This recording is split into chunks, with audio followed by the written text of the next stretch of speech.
जय हो धन्वंतरी भगवान की। इस दिन को मनाने के पीछे धन्वंतरी के जन्म लेने की कथा के अलावा दूसरी कहानी भी प्रचलित है। कहा जाता है कि एक समय भगवान विष्णु मृत्युलोक में विचरण करने के लिए आ रहे थे। तब लक्ष्मी जी ने भी उनके साथ चलने का आग्रह किया। तब विष्णु जी ने कहा कि यदि मैं जो बात कहूँ तुम अगर वैसा ही मानो तो फिर चलो। तब लक्ष्मी जी उनकी बात मान गई और भगवान विष्णु जी के साथ भूमंडल पर आ गई। कुछ देर बाद एक जगह पर पहुंचकर भगवान विष्णु ने लक्ष्मी जी से कहा कि जब तक मैं न आऊं तुम यहाँ ठहरो। मैं दक्षिण दिशा की ओर जा रहा हूँ, तुम उधर मत आना। विष्णु जी के जाने पर लक्ष्मी जी के मन में कौतूहल जागा कि आखिर दक्षिण दिशा में ऐसा क्या रहस्य जो मुझे मना किया गया है और भगवान स्वयं चले गए हैं।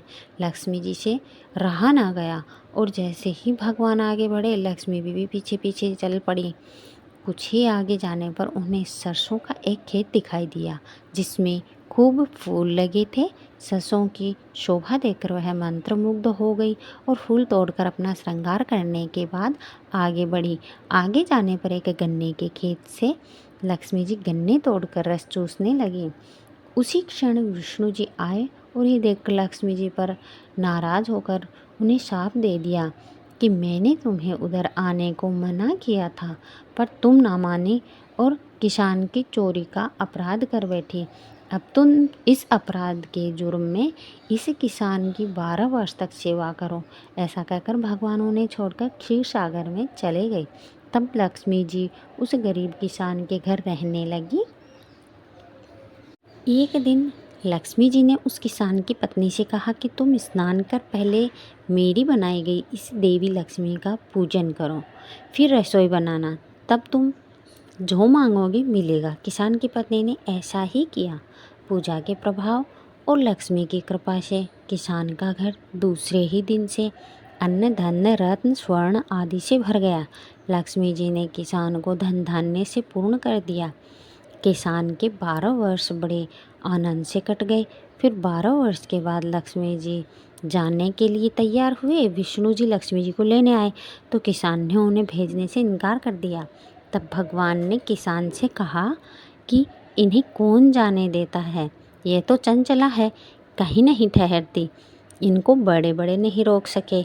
इनको मेरा साथ था इसलिए 12 वर्ष से तुम्हारी सेवा कर रही थी। तुम्हारी 12 वर्ष सेवा का समय पूरा हो चुका है। किसान हठपूर्वक बोला कि नहीं, अब मैं लक्ष्मी जी को नहीं जाने दूंगा। तब लक्ष्मी जी ने कहा कि हे किसान, तुम मुझे रोकना चाहते हो तो जो मैं कहूँ वैसा करूँ। कल तेरस है, तुम कल घर को लीप पोत कर स्वच्छ करना, रात्रि में घी का दीपक जलाकर रखना और सायंकाल मेरा पूजन करना और एक तांबे के कलश में रुपए भरकर मेरे लिए रखना। मैं उस कलश में निवास करूँगी। तुम पूजा के समय मैं तुम्हें दिखाई नहीं दूंगी। एक दिन की पूजा से वर्ष भर में तुम्हारे घर से नहीं जाऊंगी। यह कहकर वह दीपकों के प्रकाश के साथ दसों दिशाओं में फैल गई। अगले दिन किसान ने लक्ष्मी जी के कथनानुसार पूजन किया। उसका घर धन धान्य से पूर्ण हो गया। इसी वजह से हर वर्ष तेरस के दिन लक्ष्मी जी की पूजा होने लगी। जय माँ लक्ष्मी।